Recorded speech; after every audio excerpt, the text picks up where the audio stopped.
क्या हाल है साथियों। मैं विकास तोमर आपके अपने trustworthy channel collective study for success से आपका बहुत बहुत स्वागत है। देखिए, डेली करंट अफेयर 25 नवंबर का हम लोग देखेंगे यहाँ पर दोनों ही भाषाओं, हिंदी और इंग्लिश में। ठीक है, ये हमारा टेलीग्राम चैनल है, इसको जरूर ज्वाइन कर लीजिए। यहाँ पर डिस्कशन और डाउट्स आप पूछ सकते हैं, इसको डिस्क्रिप्शन में दे दूंगा। हमारा ओनली व्हाट्सएप या फिर ओनली ऑफिशियल नंबर जो है वो है 9650347272।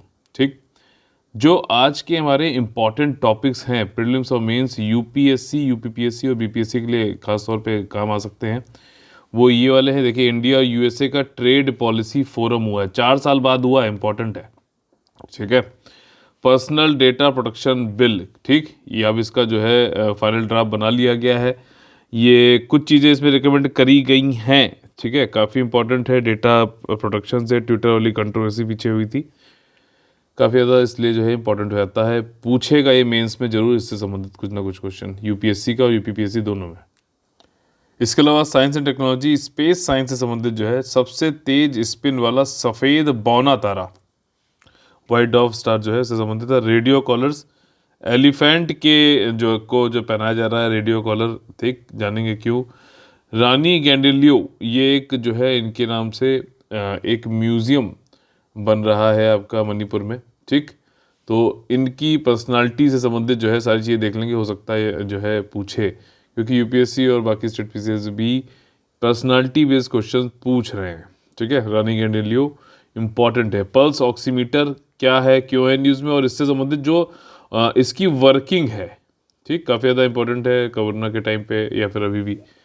पल्स ऑक्सीमीटर का काफ़ी ज़्यादा उपयोग होता है कि हमारे ब्लड में कितनी ऑक्सीजन है उसको नापने के लिए। ठीक, यलहंका जो है यहाँ पे बाढ़ आ गई, बताइए कहाँ पे जगह है, कमेंट करके तुरंत। ठीक, अभी फिर बताऊंगा।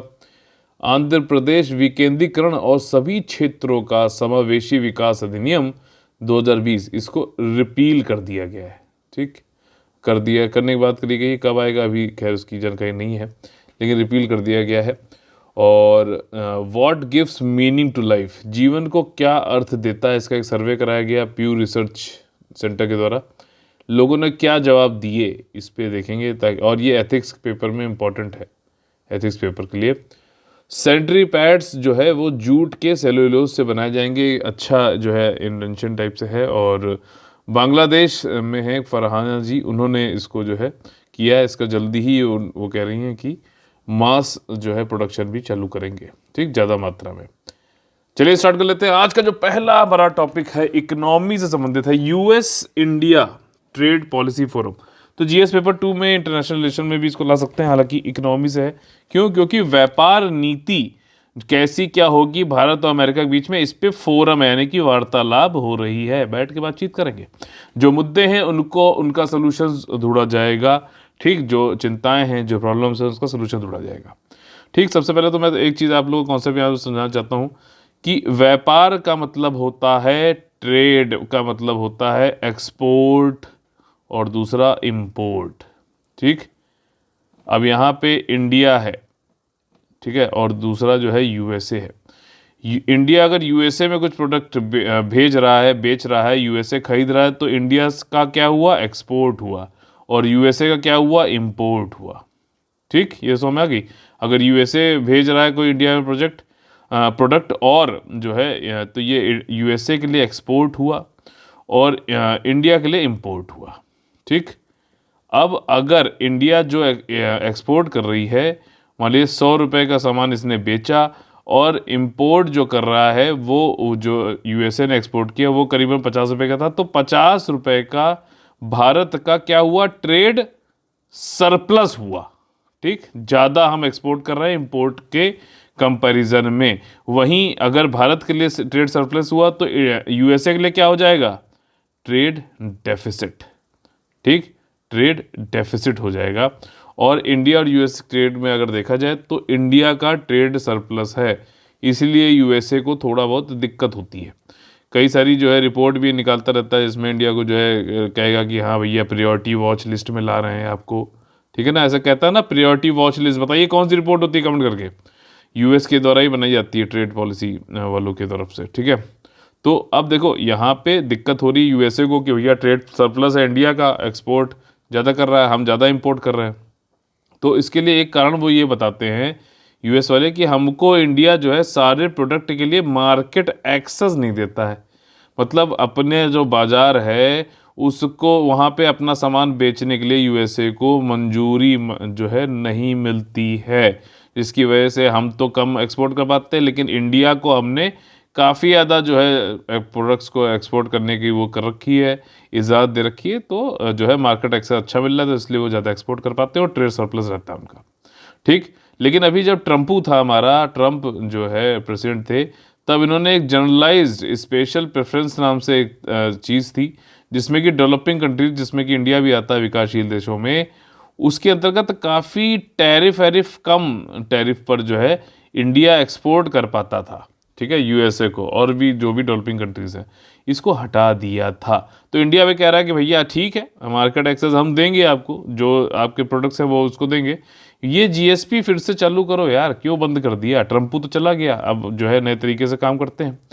तो दोनों ही कंट्रीज अपनी दोनों की अपनी अपनी अर्थव्यवस्थाओं को, इकोनॉमीज को इंटीग्रेट करना चाहता है, अलग अलग सेक्टर्स में एकीकृत करना चाहता है कि भैया जहां तुमको ज़रूरत है हम देंगे सामान, और जहां हमें ज़रूरत है तुम दे दो। ठीक, एक समन्वय बना के दोनों लोग जो है म्यूचुअली बेनिफिट करते हैं। 4 साल के बाद ये ट्रेड पॉलिसी फोरम हो रहा है। मेरे ख्याल से मैंने बैकग्राउंड आप लोग को, देखिए सबसे ज़्यादा चीज़ जरूरी होती है ना, आप अगर सिर्फ पढ़ते चले जाओ उससे कुछ याद नहीं रहेगा। याद कब रहेगा? जब आपको कारण पता हो, बैकग्राउंड पता हो, क्या रीजंस हैं, क्यों कर रहे हैं ये। भैया फोरम अगर बातचीत करने आए हैं तो कुछ बात तो होगी ना, पागलों की मंडली तो बैठी नहीं यहाँ पे आके जो है कुछ भी हा हू अल्लाह कर रहे हैं। तो यहाँ पे ये market access, generalise special preference, ठीक है ना, ये सब चीज़ों से संबंधित बात हो रही है। अब चूंकि जब बात हो रही है तो कौन लोग बैठेंगे? जो इन ट्रेड से संबंधित हैं लोग, जैसे कि commerce and industry, textile minister, consumer affair वाले मिनिस्टर, ठीक है, food and public distribution minister. और वहीं यूएस की तरफ से ट्रेड रिप्रेजेंटेटिव जो आई, उनका नाम है कैथरीन ताई। तो ताई आई हैं, जो है बात करेंगी आके यहाँ पे। अब यहाँ पर देखो, ये जो वर्डिंग ये लोग यूज़ करते हैं ना, आप लोग आंसर जब लिखो मेंस के, तो ये वर्ड्स यूज़ किया करो, क्योंकि एग्जामिनर भी वाले वर्ड्स पढ़ता है। द हिंदू से, द इंडियन एक्सप्रेस से ये सारी चीज़ बनाई जाती है मेरी द्वारा, तो ये सारे वो लोग भी पढ़ते हैं, और वो ये वर्ड्स अगर उनको दिखता है तो उनकी नॉलेज से आप जो है अपनी नॉलेज मैच कराते हैं, तो वो नंबर ज़्यादा देने की स्थिति में रहता है। या फिर उनकी नॉलेज में आप कुछ अच्छे ऐसे पॉइंट्स दो जो उनकी नॉलेज में कुछ ऐड ऑन कर दे, तब भी आपको नंबर ज़्यादा देने की स्थिति देगा में रहेगा। ठीक, जर्नलिस्टिक लिखोगे तो कोई नंबर जो है इतने अच्छे नहीं देगा, आखिर में है तो ये कंपटीशन ही। ठीक, तो नेक्स्ट हाई लेवल पे लेना चाहते हैं, अगले उच्च स्तर पे, और संभावित लक्षित टैरिफ कटौती भी चाहते हैं। ये दोनों की तरफ से बात हो रही है। कौन कौन से चीज़ों पे इन एक वर्किंग ग्रुप भी कुछ बनाए हैं यहाँ पर, कृषि से, नॉन कृषि वालों से, इन्वेस्टमेंट से, इंटेलेक्चुअल प्रॉपर्टी से संबंधित। ठीक, आपका प्रायोरिटी वॉच लिस्ट में वाली लिस्ट जो निकालता है ये यूएसए, तो वो कौन सी रिपोर्ट होती है ज़रा बताइएगा। ठीक, तो ये चीज़ें म्यूचुअली बेनिफिट उसमें करना है। इंडिया कह रहा है कि भैया अब यूएस अपने मार्केट एक्सेस हमें दो, आम के लिए, अंगूर के लिए, अनार के लिए, ठीक है। और यूएसए कह रहा है कि एक काम करो, आप अपना मार्केट खोलो सुअर के गोश्त के लिए, चेरीज़ के लिए, अल्फ़ा अल्फ़ा है यानी कि घास, जो कि जो है भैंसों और गायों को खिलाई जाती है, उसके लिए। अब जो ये अल्फ़ा अल्फ़ा ग्रास है ना, ये जो अल्फ़ा अल्फ़ा घास, ये एक तरीके का बायो फोर्टिफाइड है, ठीक है ना, फोर्टिफिकेशन किया गया, ज़्यादा अच्छा इसमें न्यूट्रिशन और मिनरल्स है एनिमल्स के लिए, ताकि फिर बाद में उनसे दूध हम बढ़िया खींच सकें। ठीक है, तो ये वाली बात है, ज़्यादा मात्रा में ज़्यादा अच्छा न्यूट्रिशियस। ठीक, तो मार्केट एक्सेस यहाँ पर आप जब टॉपिक कर रहे हो तो फिंगर पॉइंट टिप्स पे आपको क्या होना चाहिए, मार्केट एक्सेस की बात करी गई। जनरलाइज सिस्टम ऑफ प्रेफरेंस मैंने आपको बताया, उसकी बात करी जा रही है, और साथ ही साथ एक और एग्रीमेंट की बात है जो कॉन्सेप्ट मैं आपको यहाँ समझाऊंगा। ईपीएफओ के लिए इंपॉर्टेंट है, मैंने इसको पढ़ाया भी हुआ है, वीडियो पढ़ा हुआ है, आप जाके देख सकते हैं। ठीक, चैनल कौन सा है वो आपको पता है। ठीक, सोशल सिक्योरिटी टोटलाइजेशन। अब यहाँ पे क्या होता है, इंडियन जाते हैं इन्फोसिस से, कई सारी टीसीएस से जाते हैं कहाँ पे, यूएसए में काम करने। यूएसए वाले लोग भी इंडिया में कुछ कुछ आते हैं काम करने। अब जब जैसे भारत में क्या होता है कि हम भविष्य निधि में, प्रोविडेंट फंड में कुछ जब काम करते हैं तो अपनी सैलरी का कुछ पोर्शन उसमें हमारा कटता रहता है। ठीक, कटता है कि नहीं कटता है? तो वो हमें फिर जब हम सेवानिवृत्त हो जाते हैं, हम जो रिटायर हो जाते हैं, तो हमको वो पैसा वापस मिलता है। वैसे ही जब इंडियन जाते हैं और यूएसए में काम करते हैं तो उनकी सैलरी से भी कुछ पैसा वहाँ पर सामाजिक सुरक्षा के रूप में जो है कटता रहता है। लेकिन वो कटने के बाद वो हमें मिलता नहीं है इंडियंस को, ठीक है ना। उसके लिए काफ़ी बारीकियों में नहीं जाएंगे, बस वो हमें मिल नहीं पाता है। और भारत और यूएसए का इससे संबंधित अभी एग्रीमेंट नहीं हुआ है, ठीक। एग्रीमेंट हो जाएगा तो वो पैसा भी, भले ही इंडियन वापस आके जो है इंडिया में काम करने लगे, तो जो पैसा उसकी सैलरी से कटा था सामाजिक सुरक्षा के लिए, तो वो उसको वापस मिल जाएगा अगर जब ये आपका सामाजिक सुरक्षा समग्रता समझौता पूर्ण हो जाएगा तब, ठीक। तो आपने देखा, देखिए इसमें इंडिया यूएसए की बात कर रहे थे, लेकिन हमने इससे क्या क्या चीज़ समझी यहाँ पर। एक तो प्रायोरिटी वॉच लिस्ट वाली बात समझी, जनरलाइज स्पेशल प्रेफरेंस वाली बात समझी, मार्केट एक्सेस वाली बात समझी, ये वैल्यू एडिशन मैंने अलग अलग से किया है, और सोशल सिक्योरिटी एग्रीमेंट वाली बात समझी। तो 4 टॉपिक आपके और कराए मैंने। इकोनॉमी क्या है? इकोनॉमी यार कुछ नहीं है, बहुत आसान है, बिल्कुल आसान, बिल्कुल आपके जो है टिप्स पे आ जाएगी इकोनॉमी, ऐसा करा दूंगा। इकोनॉमी क्या, पूरा जनरल स्टडीज पेपर, ठीक है ना, जीएस पेपर 1 का बिल्कुल मारथी आपको बना दूंगा। पर्सनल डेटा प्रोटेक्शन बिल जो है 2019 का, अब इसका जो है फाइनल मसौदा तैयार कर लिया गया है ज्वाइंट पार्लियामेंट्री कमेटी के द्वारा। पार्लियामेंट्री कमेटी जो है, एक चैप्टर है लक्ष्मीकांत में, आज का होमवर्क है आप लोग को, इसको पढ़ना है, पढ़ो, और जो कोई डाउट हो तो टेलीग्राम चैनल पे पूछना। तो इसका जो है फाइनल ड्राफ्ट, फाइनल मसौदा तैयार कर लिया गया है, विंटर सेशन में इसको पेश किया जाएगा। कुछ जो मेजर चेंजेस किए गए हैं बिल में, उसकी बात यहाँ पे कर लेते हैं। एक तो पहली बात यह है कि अब इसमें यह कहा जा रहा है कि नॉन पर्सनल डेटा भी जो है उसको भी इसके अंतर्गत लाया जाएगा। तो अब सिर्फ ये नहीं होगा कि ये पर्सनल डेटा से ही संबंधित है, बल्कि जो डेटा प्रोटेक्शन, ओवरऑल जो डेटा है, ठीक, उसका प्रोटेक्शन की बात करी जाएगी, ठीक। तो पहले कंपनियां कह रही थी कि अच्छा सिर्फ पर्सनल डेटा की बात हो रही है तो हम उसको रखते हैं, उसके अलावा भी जो डेटा जो आ रहा है कंपनियों के पास में, ट्विटर है, फेसबुक है, ये सारे हैं, ठीक, तो उनके पास भी, या फिर इंडियन गवर्नमेंट के पास भी, तो ओवरऑल डेटा प्रोटेक्ट किया जाएगा, ये बात है। अब सिर्फ पर्सनल डेटा से संबंधित, सिर्फ उसी से संबंधित नहीं रह गया है, ठीक। तो ओवरऑल थोड़ा इसका जो है दायरा बढ़ा दिया गया है।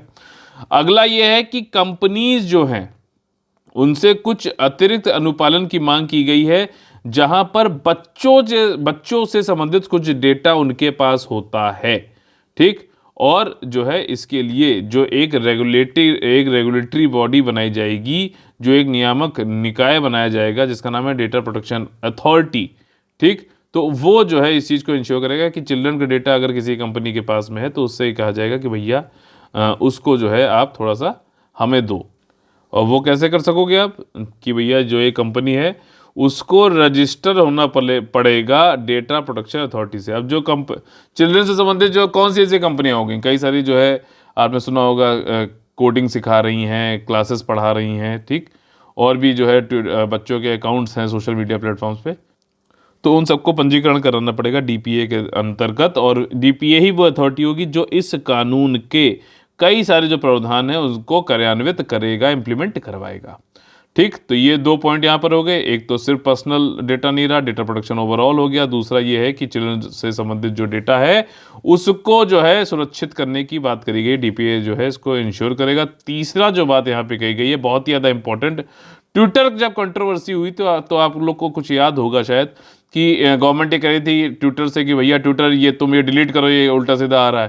ट्विटर कह रहा था देखो हम तो हैं सिर्फ प्लेटफॉर्म जहाँ पे कंटेंट डालने वाला और कंटेंट को पढ़ने वाला आते हैं, अपना करते हैं, हम किसी तरीके के यहाँ पे पब्लिशर नहीं है, हमारे द्वारा नहीं आ रहा, हम सिर्फ प्लेटफॉर्म हैं। उस प्लेटफॉर्म पे लोग आ रहे हैं, अपना डेटा जो है कुछ कुछ प्रकाशित कर रहे हैं, तो पब्लिशर वो हैं। अब इस ट्विटर कंट्रोवर्सी के बाद इससे सीख लेते हुए गवर्नमेंट ने जो ये फाइनल अभी मसौदा तैयार किया है, पार्लियामेंट कमेटी ने, सॉरी, तो वो ये कह रहा है कि जितनी भी सोशल मीडिया कंपनियां हैं अब वो प्रकाशक की तरीके से, पब्लिशर्स की तरीके से जो है उनको देखा जाएगा, और उनके मंच पे, उनके प्लेटफॉर्म पे जो भी कंटेंट आता है उसके लिए वो लोग जवाबदेह होंगे, क्योंकि वो प्रकाशक के तौर पे है। और अगर अपना काम अच्छे से नहीं कर रहे हैं, एक बिचौलिए तरीके से, इंटरमीडिएट तरीके से, तो भैया आपको जवाब देना पड़ेगा, ठीक। चौथी चीज़ जो यहाँ पर बताई गई है कि भैया जो भी कंपनी है, जैसे ट्विटर है, गूगल है, फेसबुक है, ये सब यूएसए में बेस्ड हैं। इनकी पेरेंट कंपनी जो है वो यूएसए में बेस्ड है। सब्सिडरी, इंडियन सब्सिडरी जो है इंडिया में कहीं पे है। तो यहाँ पे ये कह रहा है, ये वाला बिल जो है अब कह रहा है कि ऐसा है, पेरेंट कंपनी को अपना ऑफिस इंडिया में सेटअप करना पड़ेगा। ये भी एक चीज़ जो है ट्विटर संबंधित वहीं से हुआ है थोड़ा बहुत। तो अब ये सभी के ऊपर लागू हो जाएगा कि अपना पेरेंट कंपनी आके बनाओ अपना ऑफिस भारत में।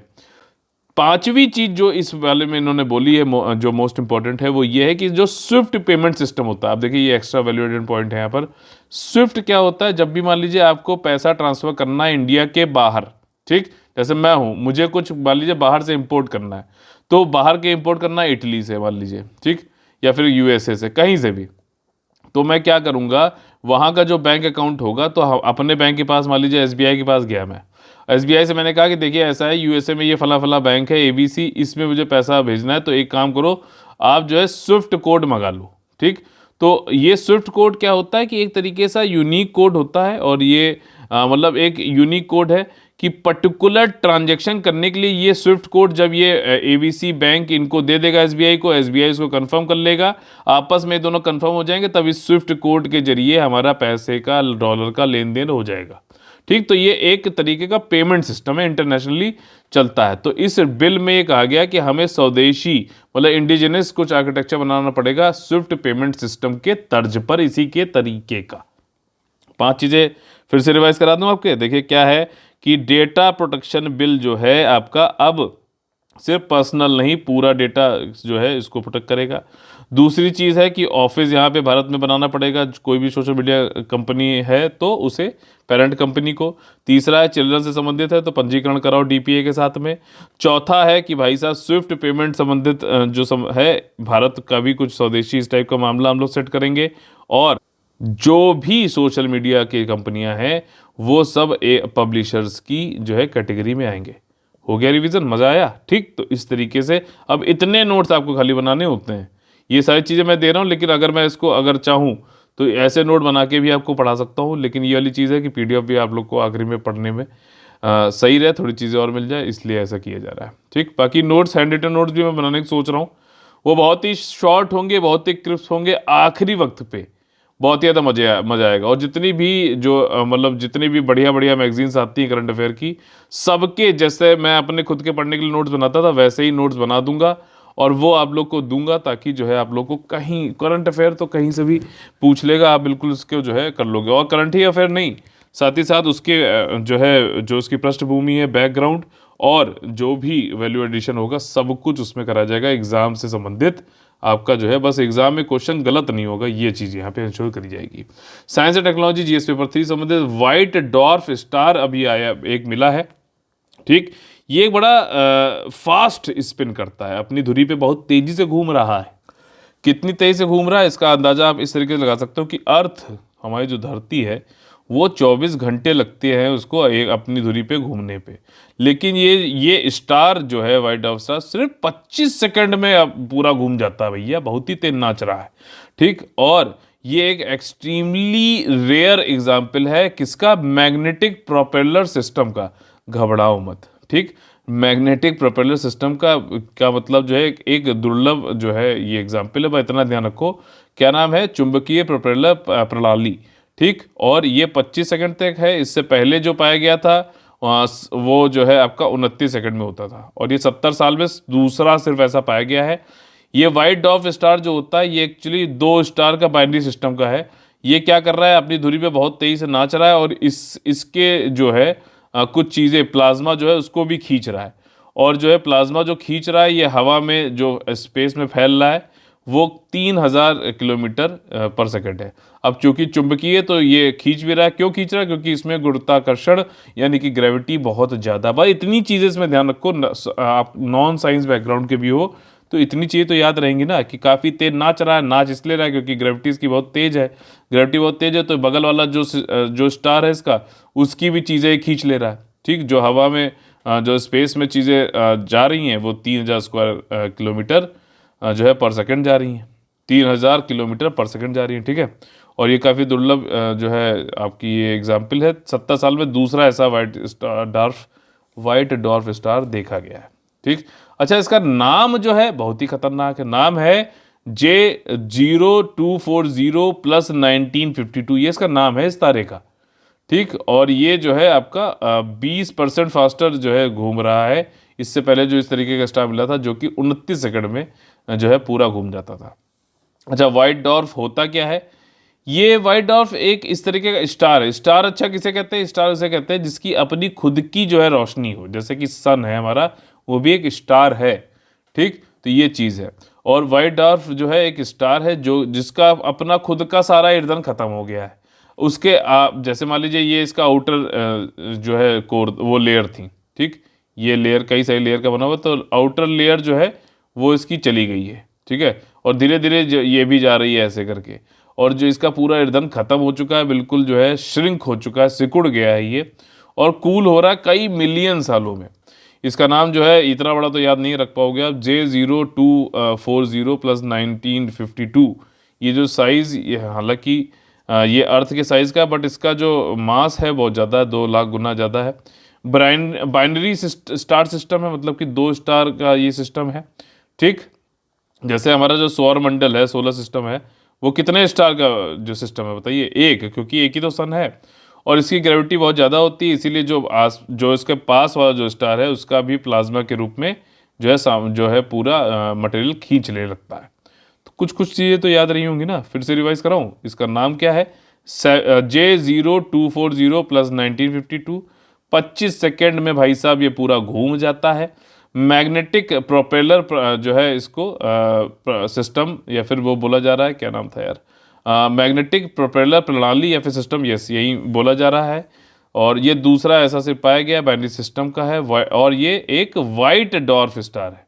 ठीक, काफ़ी जो है इसका ईंधन खत्म हो चुका है और बहुत तेज़ी से घूम रहा है, बाइनरी स्टार सिस्टम का है। बस इसमें 4-5 चीज़ें बस आपको फिंगर टिप्स पे याद होनी चाहिए। ठीक, ये रिवीजन ऐसे कराता हूँ, ठीक है कि नहीं है? मान लीजिए पूरा आपने पढ़ा, मुझे लगते हैं 5-6 मिनट, मैं चाहूँ तो उसको 2 मिनट में निपटा सकता हूँ, लेकिन 5-6 मिनट में आपको पूरा एकदम दिमाग में बैठाने के लिए ज़रूरी है। और उसके बाद 30 सेकंड का रिवीजन कैसा रहेगा बताइए? इसको करना चाहिए कि नहीं करना चाहिए? मुझे तो लगता है करना चाहिए। ठीक, अगर आप कहोगे नहीं भी कुछ कहो, क्योंकि आप कमेंट तो करते नहीं हो, अगर आप कहोगे नहीं कहोगे कुछ भी, तब भी मैं तो करूँगा। क्यों? क्योंकि ये ज़रूरी है आपके सिलेक्शन कराने के लिए, और हम लोग वही काम करेंगे यहाँ पर जो आपको सिलेक्शन करा के आपको जो है सक्सेस प्रोवाइड कर दे कलेक्टिव स्टडी करते हुए। ठीक, देखिए अगला जो हमारा टॉपिक है जीएस पेपर 3 से एनवायरनमेंट में भी कंजर्वेशन संबंधित है। जो हमारे जंगली हाथी हैं आसाम के सोनितपुर डिस्ट्रिक्ट में, वहाँ पे ये देखा गया है कि हाथी और जो है मैन, ठीक, मैन और एनिमल का कॉन्फ्लिक्ट बहुत ज़्यादा हो रहा है। हाथी जो है कभी खेतों में आ जाएगा, पूरा खेत उजाड़ देगा, मैन भी गुस्से में आ जाता है, कई सारी चीज़ें वो फेंसिंग वेंसिंग लगाता है, कुछ करता है। या फिर जो है हाथी आप जो है रोड पे चला या लड़ गया, या फिर रेलवे ट्रैक से जो है ट्रेन से लड़ गया। तो इस तरीके से मैन और एनिमल कॉन्फ्लिक्ट, और ख़ास तौर पे हाथी का आसाम के सोनितपुर डिस्ट्रिक्ट में बहुत ज़्यादा जो है इसके केसेस आ रहे थे। तो अब भैया हमें कुछ सोल्यूशन ढूंढना पड़ेगा, तो सोल्यूशन है रेडियो कॉलर। ठीक, जैसे कि डॉग्स के, पेट्स के हम लोग कॉलर गले में बांध देते हैं, वैसे ही एलिफेंट के गले भी हम ये रेडियो कॉलर बांधेंगे। अब आपको पता है भैया कि जो एलिफेंट खुद आके बैठ के आराम से पुचकारते हुए, उसको आप कॉलर तो पहना नहीं पाओगे, उसको ट्रैंकुलाइज करके, बेहोश करके ये कॉलर पहनाना पड़ेगा। लेकिन इस कॉलर की खासियत क्या है? रेडियो, यानी कि ये रेडियो फ्रिक्वेंसी जो होती है हमारी इलेक्ट्रोमैग्नेटिक स्पेक्ट्रम वाली, उस फ्रिक्वेंसी को ट्रांसमिट भी करेगा, रिसीव भी करेगा, जिससे कि हमें क्या है कि इसकी लोकेशन मिलती रहेगी। ठीक, जीपीएस जो ग्लोबली ये पोजीशन सिस्टम है, इससे इनकी लोकेशन मिलती रहेगी। और ये रेडियो कॉलर में एक एक्सीलरेटर भी ये लोग लगाएंगे। ठीक, जिसकी वजह से ये दौड़ रहा है, चल रहा है, खाना खा रहा है, पानी पी रहा है, ये सब भी चीज़ें पता चलती रहेंगी। और भाई लोकेशन तो हमें पता चल ही रही है, मान लीजिए रेलवे ट्रैक के पास आने लगा तो हम रोक लेंगे, किसी जो है आबादी वाले क्षेत्र में जाने लगा तो भी हमें इसकी लोकेशन पता चलती रहेगी, हम रोक सकते हैं। तो ये सारी चीज़ें करिए। अब ये सारी चीज़ें अगर हुई हैं तो किसी ने तो करी होगी मेरे भाई। ठीक, तो कौन पहना रहा है? तो यहाँ पे 2 लोग हैं। ठीक, एक तो है आपका NGO world wild life fund India, और दूसरा है फॉरेस्ट डिपार्टमेंट आपका आसाम के सोनितपुर डिस्ट्रिक्ट का स्टेट फॉरेस्ट डिपार्टमेंट। ये 2 लोग मिलकर एलिफेंट्स को रेडियो कॉलर पहना रहे हैं। ठीक, इतनी बात समझ में आ गई। अब बस यही सारी चीज़ें यहाँ पे ह्यूमन एलिफेंट कॉन्फ्लिक्ट हो रहा है और काफ़ी जो है, हालांकि ये लोग कह रहे हैं कि ये रेडियो कॉलर से इसकी सक्सेस रेट कम है, लेकिन कुछ तो करना चाहिए ना, खाली तो नहीं बैठे रह सकते।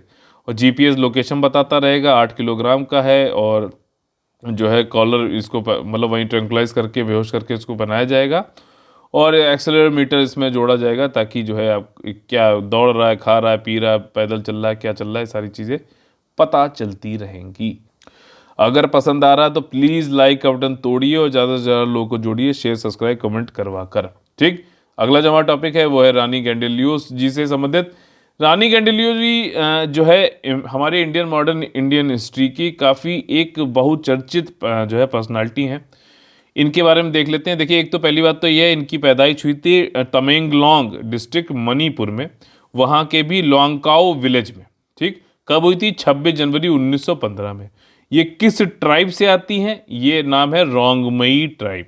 ठीक, और रानी गेंडेलियो जो थी, इनके भी गुरु थे। उन गुरु का नाम था जाडोनांग।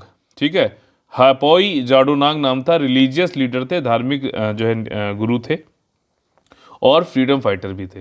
तो जब ये गेंडेलियो जी 13 साल की थी तो इनके जो है इनके पास आई, या फिर इनके मतलब इनसे किसी तरीके से इनकी जो है जुड़ाव हुआ और जो है इनको इन्होंने इनकी जो है ये सोशल रिलीजियस पॉलिटिकल मूवमेंट की लेफ्टिनेंट बन गई। ठीक है, और जाडोनांग जो थे ये भी रोंगमेई ट्राइब्स के थे। अच्छा, जो ये ट्राइब्स है ना आपके किस एरिया में, नॉर्थ ईस्ट के जो मतलब ज़्यादा इंपॉर्टेंट हैं वो वाली, अंडमान निकोबार, या फिर ट्राइब्स स्टेट वाइज ट्राइब्स की लिस्ट आप सर्च करोगे मिल जाएगी, इसको ज़रूर पढ़ो। ठीक, और फिर मैप बनाकर जहाँ पे जो जो स्टेट में जो जो ट्राइब्स हैं इंपॉर्टेंट, उनको जो है वहाँ पर लिखो। ठीक, और पर्टिकुलरली वनरेबल ट्राइबल ग्रुप जो होते हैं पीवीटीजीज, इनको तो जरूर करना, यूपीएससी पूछ भी चुका है पीछे अभी मेंस के एग्जामिनेशन में। जाडोनांग जो है रोंगमई ट्राइब के थे, इन्होंने हरेका मूवमेंट चालू किया था। हरेका आंदोलन किसने चालू किया था? आपका जाडोनांग जो है मणिपुर रोंगमई ट्राइब से थे, इन्होंने चालू किया था। और इसका जो उद्देश्य था वो ये था कि भैया आपका एक इंडिपेंडेंट नागा किंगडम बनाना, नाग राज बनाने की यहाँ पे इन्होंने कोशिश करी थी। किसके थ्रू? हरेका मूवमेंट से। अब अलग से एक क्वेश्चन पूछा सकता है, हरेका मूवमेंट क्या था, किसने चालू किया? जाडोनांग ने किया, मणिपुर से थे, नागा रिलीजन से संबंधित था ये, और नागराज यानी कि नागा किंगडम बनाने का, एक स्वतंत्र नागा किंगडम बनाने का कि इसके अंतर्गत बात करी गई थी। और तब ये जब बात करी गई थी तब किसके खिलाफ हम लड़ेंगे? ब्रिटिशर्स के खिलाफ। ठीक, तो इसीलिए फ्रीडम फाइटर भी इनको बोला गया है। और ब्रिटिशर्स के खिलाफ जो है जाडोनांग के साथ में रानी गेंडेलियो जी भी लड़ती नहीं। जाडोनांग जी जो थे उनको मार दिया गया, एग्जीक्यूट कर दिया गया। उसके बाद लीडरशिप गेंडेलियो जी के पास आ गई और फिर इन्होंने रिलीजियस से ज़्यादा इसको पॉलिटिकल मूवमेंट बना दिया। ठीक है ना, और इन्होंने रिवोल्ट किया ब्रिटिशर्स के खिलाफ और फिर इनको जो है जेल हो गई। और जैसे मैंने पहले बताया था, फिर इनको 14 साल बाद जेल से रिहा किया गया 1947 में, जब भारत आज़ाद हो गया। उसके बाद 14 साल, यार 14 साल जेल में, सोचो। ठीक, और उसके बाद जो है यहाँ 14 दिन लोग नहीं कोई कह दे कि भैया आंदोलन है, चलो 14 दिन जेल में रहना पड़ेगा, भाग जाएगा वहाँ से। ठीक है, तो ये चीज़ है। और तो आज़ादी के लिए काफ़ी ज़्यादा लोगों ने किए हैं, आहुतियाँ दी हैं अपनी। तो फिर जब ये रिहा हुई तो नेहरू जी ने इनको जो है क्या बोला? पहाड़ियों की बेटी बोला, या फिर डॉटर ऑफ द हिल्स बोला। और नेहरू जी ने ही इनको टाइटल दिया था क्वीन या फिर रानी का। और ये जो है इनकी मृत्यु हो गई थी आपकी 17 फरवरी 1993 में, इनके अपने जो पैतृक गांव था लोंगकाओ, वहाँ पर।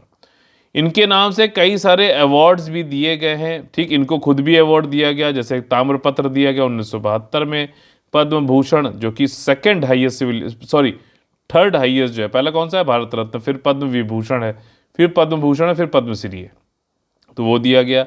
विवेकानंद सेवा सम्मान 1983 में दिया गया, स्त्री शक्ति पुरस्कार 1991 में दिया गया, और मरणोपरांत जो है पॉस्टमसली जो है भगवान बिरसा मुंडा पुरस्कार भी 1996 में दिया गया। इनके नाम से एक जो है तेज गश्ती पोत भी है जिसका नाम है आईसीजीएस, इंडियन कोस्टल गार्ड का। ये रानी गेंडेलियो 2016 में इसको भी कमीशन किया गया है। तो काफ़ी, अगर आप ये देखा जाए तो विमेन सशक्तिकरण, विमेन एक आइडियल, विमेन एक जो है लोगों के लिए आदर्श के लिए रानी गेंडेलियो जी का नाम लिया सकता है। विमल से संबंधित कोई ना कोई ऐसे आता है तो आप जो है रानी गणिल्यो जी की जो है उनके बारे में जो किया गया है या उन्होंने जो खुद भी किया था उसको आप बोल वहाँ पे लिख सकते हैं। अगला जो हमारा टॉपिक है जीएस पेपर 2 संबंधित है पल्स ऑक्सीमीटर। ठीक, गवर्नेंस हेल्थ से संबंधित, हालांकि इसमें साइंस एंड टेक्नोलॉजी का भी रोल है। ठीक, अच्छा, पल्स ऑक्सीमीटर कैसे काम करता है, क्या चीज़ें होती हैं, और उससे कई सारी चीज़ें वैल्यू एडिशन भी इसमें बताऊंगा, लेकिन उससे पहले क्यों ये न्यूज़ में आया है वो समझ लेते हैं। देखिए, पल्स ऑक्सीमीटर बनाया गया यूके की गवर्नमेंट ने, department of health and social care जो है उसको कहा कि भैया एक स्वतंत्र रूप से एक समीक्षा करो कि जो ये पल्स ऑक्सीमीटर बनाए गए हैं क्या ये नस्लीय जो है भेदभाव करते हैं या फिर जातीय जो है समूह में कुछ भेदभाव करते हैं क्या इसमें कोई संभावित पूर्वाग्रह है यानी कि प्रेजुडिस है क्या। क्यों? क्योंकि ये देखा गया है कि ये वाइट पेशेंट यानी कि जो गोरे हैं उनके लिए ये पल्स ऑक्सीमीटर बनाए जा रहे हैं। ऐसा क्यों है? ऐसा क्यों कहा गया कि भैया नस्लवादी डिवाइस है? क्यों? क्योंकि जो इसमें आपने कभी ऑक्सीमीटर लगाया होगा कोरोना टाइम पे ऑक्सीजन चेक करने के लिए ब्लड में कितनी चल रही है, तो आपने देखा होगा उसमें कुछ लाइट्स जलती हैं, रेड लाइट होती है, ठीक, और दूसरी यूवी होती है जो दिखती नहीं है। तो ये जो लाइट्स हैं, ये लाइट जो गोरे रंग की जो स्किन है उसके मतलब जरिए, मतलब उसके थ्रू जाने में आसानी होती है, उसको ऐसा कैलिब्रेट किया गया है। वहीं अगर गैर वाइट पीपल या फिर नॉन वाइट पीपल, कोई ब्लैक है जैसे हम लोग इंडियंस व्हीटिश होते हैं, गेहुआ कलर या सांवले कलर के, तो उनमें ये थोड़ा सा अच्छी रीडिंग नहीं देता, तो उसको जो है पल्स ऑक्सीमीटर को बोला गया कि भैया भेदभाव कर रहा है, ये नस्लीय जो है भेदभाव कर रहा है, डिस्क्रिमिनेशन कर रहा है। ठीक, तो ये चीज़ है। खैर, तो ये तो हुआ संदर्भ क्यों न्यूज़ में था, लेकिन इससे क्वेश्चन यूपीएससी तो शायद नहीं पूछेगा।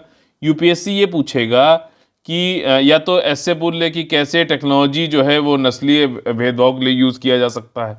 ठीक, सोशल इश्यूज से संबंधित उसको क्वेश्चन बना के पूछ सकता है, और या फिर वो पूछेगा कि इसकी वर्किंग। अब पल्स ऑक्सीमीटर क्या है? एक छोटी सी डिवाइस होती है, उंगली पर जो है आपने इसको क्लिप की तरीके से आप फंसाओगे तो ये आपके जो ब्लड है, जो खून है, उसमें ऑक्सीजन की क्या मात्रा है वो उसको बता सकती है। आप इसको फिंगर टिप पे लगा सकते हो, कान के लोब पे लगा सकते हो, कान का जो मुलायम से गुदगुदा टाइप का पार्ट होता है वहाँ पर, और टोज में भी लगा सकते हो। टोज में खैर मैंने तो नहीं देखा किसी को लगाते हुए, फिंगर टिप पे ही सबसे ज़्यादा लगाते हैं कोई। ठीक, तो ये चीज़ है।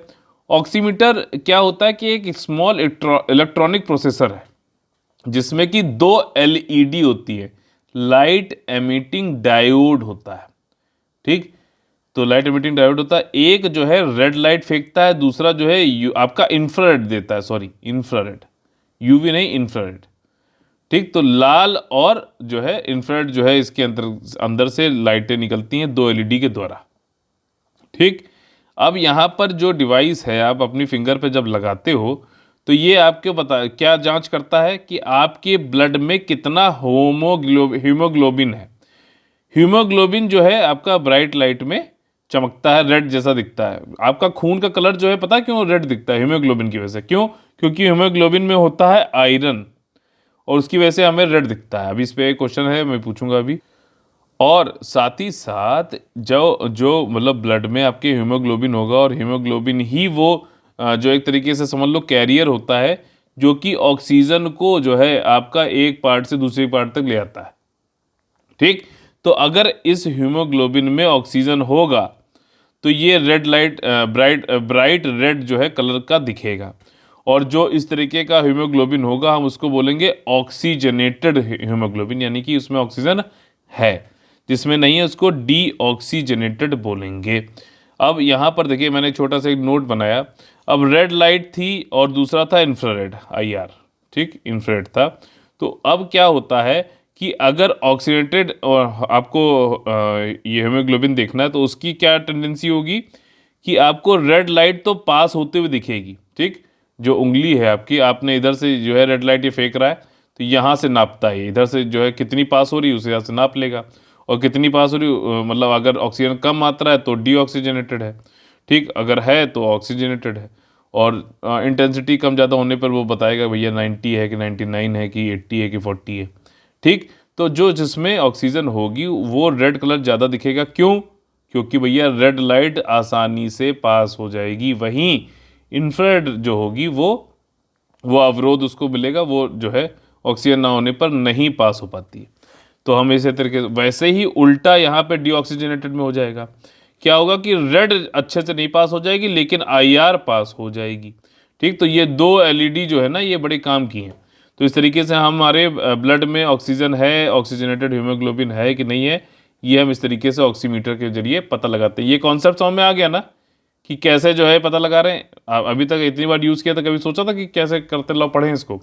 खैर, हीमोग्लोबिन में हीमोग्लोबिन में ऑक्सीजन होता है, ऑक्सीजन को ये एक पार्ट से दूसरे पार्ट तक लेके जाता है, और ऑक्सीजन को जो है मार सकता है कार्बन मोनोऑक्साइड।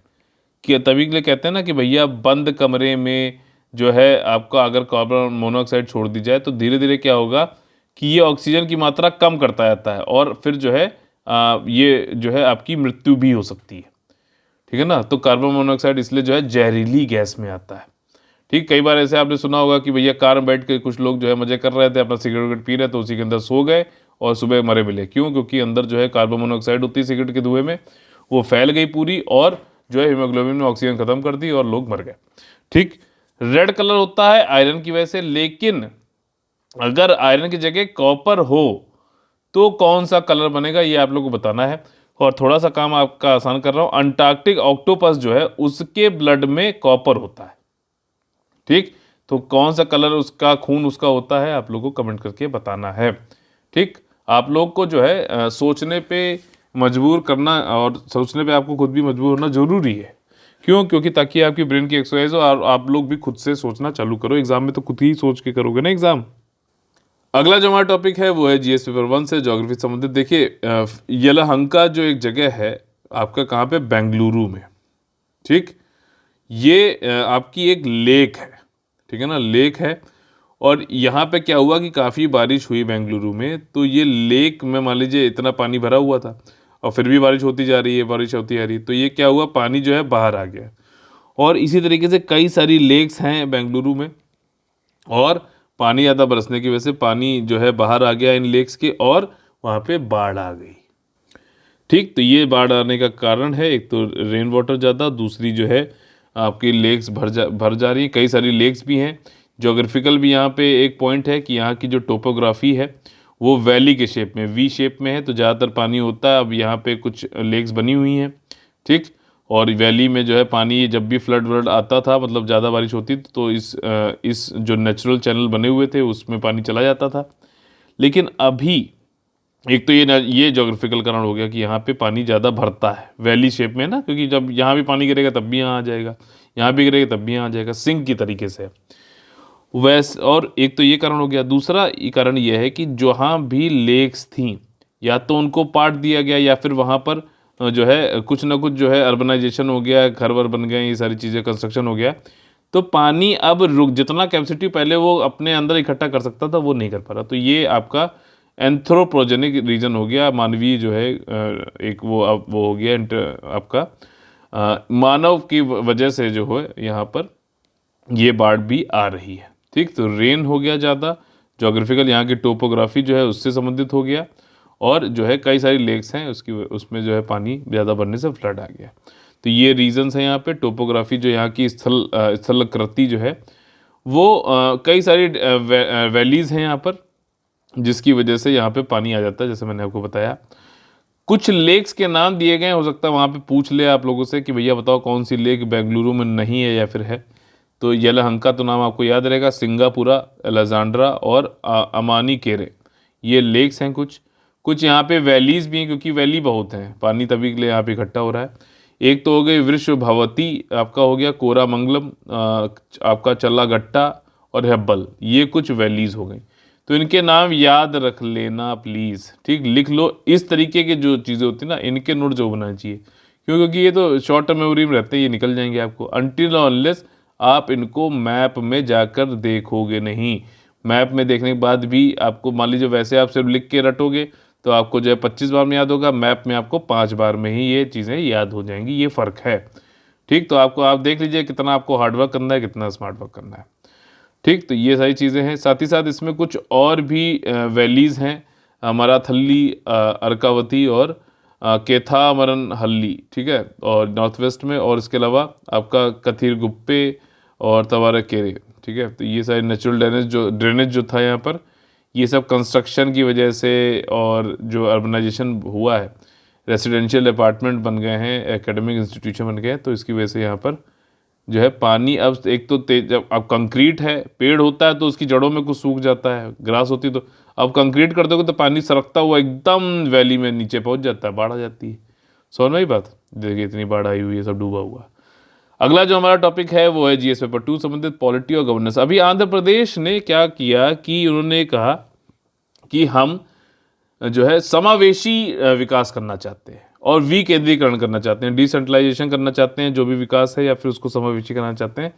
तो इसके लिए हम ये कर सकते हैं कि हम एक राजधानी, जैसे कि पिछली गवर्नमेंट वहाँ की आंध्र प्रदेश की कह रही थी कि एक राजधानी अमरावती एक नहीं बनाएंगे, हम 3 राजधानियाँ बनाएंगे। ठीक, अमरावती मतलब 3 राजधानी बनाएंगे, एक आपकी लेजिस्लेचर संबंधित होगी, एक आपकी कार्यकारिणी जहाँ पे सरकार बैठेगी, और एक आपकी न्यायिक वाली होगी, यानी कि जुडिशरी यहाँ बैठेगी। तो 3 की बात करी गई थी, लेकिन अभी जो है इसका काफ़ी विरोध हो रहा था और इसको जो है रिपील करने की बात कही है जो वहाँ के सीएम है उन्होंने। हालांकि कब रिपील करेंगे, कब बिल लाएंगे, इसके बारे में कोई जानकारी नहीं दी, लेकिन हाँ रिपील कर देंगे। अभी यहाँ पे बिल पास किया गया असेंबली के द्वारा यूनिवर्सली, यानी कि सभी ने इसको जो है सर्वसम्मति से 2 कानूनों को निरस्त करने के लिए विधेयक पारित कर दिया गया है। ठीक, और इसमें 3 जो स्टेट कैपिटल वाली बनाने वाली बात थी उसको हटा दिया गया। अब जो है आपका अमरावती ही जहाँ तक है सिर्फ वहीं एक कैपिटल रहेगी, कब रहेगी ये नहीं बताया। ठीक, अमरावती जो है आप इसको देख लेना, मैंने आप लोग से कल कहा भी था कि आप लोग को जो है आर्ट एंड कल्चर संबंधित अमरावती, मथुरा और गंधारा स्कूल जो आर्ट है, स्कूल ऑफ आर्ट, उनको पढ़ना चाहिए।